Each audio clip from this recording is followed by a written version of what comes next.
Hello everyone. Class 9 science के important topics के बारे में बात करेंगे जो कि हैं लेसन नंबर मोशन के।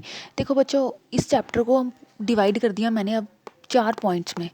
अगर आपने बच्चों क्लास में साथ साथ ये चैप्टर नहीं किया है तब भी डरने की बात नहीं है। मैंने प्रायोरिटी वाइज चैप्टर लिख दिए हैं, प्रायोरिटी वाइज टॉपिक लिख दिए हैं कि सबसे पहले आपको कौन सा टॉपिक करना है, दूसरे नंबर पे कौन सा करना है, तीसरे नंबर पे कौन सा करना है और चौथे नंबर पे कौन सा करना है।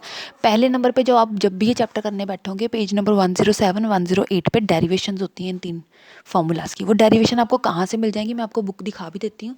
ये रहा पेज नंबर 107।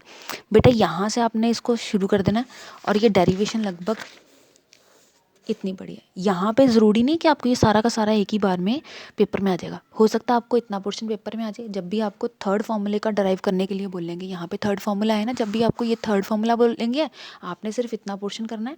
जब ये आपको S = UT वाला फार्मूला बोलेंगे तब आपने यहाँ से लेके ये तक पोर्शन करना है। अगर आपको पहला वाला फार्मूला बोलेंगे V = U + AT वाला, ठीक है, तो आपने वो फर्स्ट हाफ करना है। तो इसका मतलब ये तीनों फॉर्मूलाज की जो डेरिवेशन है वो बहुत इंपॉर्टेंट होती है, पेपर में ज़रूर आती है। आप लोगों ने सबसे पहले जब ये चैप्टर शुरू करना है आपने करना ही यहाँ से है, क्योंकि जब आप फर्स्ट टाइम कोई चैप्टर कर रहे होंगे या रिवाइज कर रहे होंगे फर्स्ट टाइम कोई चीज़, तो सबसे पहले तो वही करो जो पेपर में आने वाली है। चांसेस जिसके ज़्यादा हैं, इसके चांसेस बहुत ज़्यादा हैं।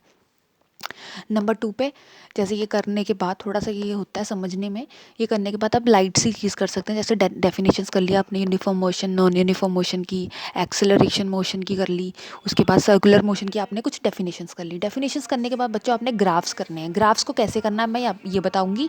वीडियो को पॉज करके कॉपी पर लिख लेना कौन कौन से पेज वाले ग्राफ आपको करने हैं। अब ग्राफ को मैं यहाँ से अगर आपको समझाऊँ तो ये देखिए ग्राफ चल रहे हैं। सबसे पहले आपको ग्राफ मिलेगा डिस्टेंस टाइम ग्राफ। आपने इस ग्राफ को देखना है किस तरफ डिस्टेंस आ रहा है, किस तरफ टाइम आ रहा है, और स्ट्रेट लाइन अगर जा रही है तो उस ग्राफ को क्या बोलेंगे। ठीक है, ये पूरा ग्राफ समझना है। इस तरफ क्या आ रहा है, वर्टिकल में क्या आ रहा है, हॉरिजॉन्टल में क्या आ रहा है, और ग्राफ का नाम क्या है, ये हमें क्या शो कर रहा है। ठीक है, दूसरे नंबर पे आपको ये ग्राफ आएगा। देखो यहाँ पे भी टाइम है, यहाँ पे भी डिस्टेंस है, लेकिन इस ग्राफ को यूनिफॉर्म मोशन में बोलते हैं और इस ग्राफ को क्या बोलते हैं, नॉन यूनिफॉर्म स्पीड वाला ग्राफ। तो फर्क पड़ गया ना। तो आपको इस तरह से ग्राफ के वर्टिकल साइड में क्या आ रहा है, हॉरिजॉन्टल में क्या आ रहा है, और इस ग्राफ का नाम क्या है, ये हमें क्या रिप्रेजेंट कर रहा है। इस तरह से आपको ये सारे जितने भी ग्राफ है ना पेपर में आपने लर्न करके जाने हैं, समझ के जाने हैं अच्छे से। नेक्स्ट बच्चों, अगर आपके पास टाइम बच गया है, अब अगर आप चैप्टर को और समझना चाहते हैं तो बेटा आप न्यूमेरिकल समझ सकते हैं। न्यूमेरिकल्स पे वीडियो बनी हुई हैं, आप मुझे बोलिए, मैं आपको लिंक शेयर कर दूँगी, ईजी हैं वो। और बैक एक्सरसाइज ज़रूर कर जाओ। ठीक है, अगर आप वो भी नहीं करना चाहते तो आप क्या करें, न्यूमेरिकल जो बुक में सॉल्व न्यूमेरिकल्स है ना, आप उन्हीं को देख लो, उन्हीं को समझो। नहीं समझ में आ रहा तो मुझे बताओ, अगर मुझे बताओगे तभी मुझे पता लगेगा ना किस में प्रॉब्लम आ रही है। तो इस तरह से प्रायोरिटी में करना इस चैप्टर को, तो ये चैप्टर ईजिली हो जाएगा। Thank you for watching.